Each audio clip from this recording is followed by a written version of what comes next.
لو أنزلنا هذا القرآن على جبل لرأيته خاشعا متصدعا من خشية الله وتلك الأمثال نضربها للناس لعلهم بسم الله الرحمن الرحيم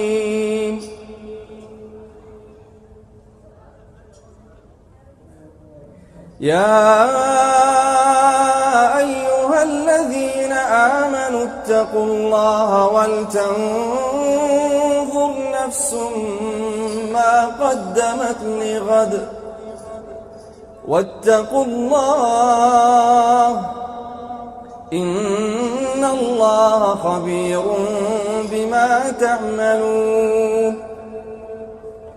ولا تكونوا كالذين نسوا الله فأنساهم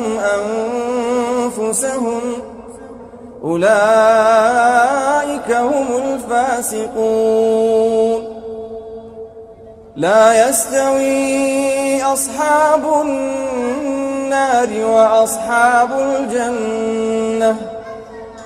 أصحاب الجنة هم الفائزون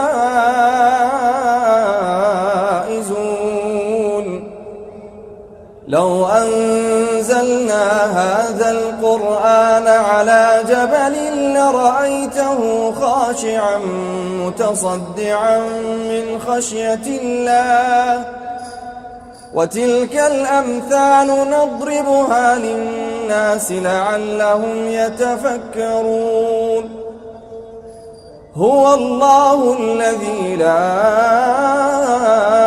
إله إلا هو عالم الغيب والشهادة هو الرحمن الرحيم هو الله الذي لا إله إلا هو الملك القدوس السلام المؤمن المهيمن العزيز الجبار المتكبر سبحان الله عما يشركون هو الله الخالق البارئ المصور له الأسماء الحسنى يسبح له ما في السماوات والأرض وهو العزيز الحكيم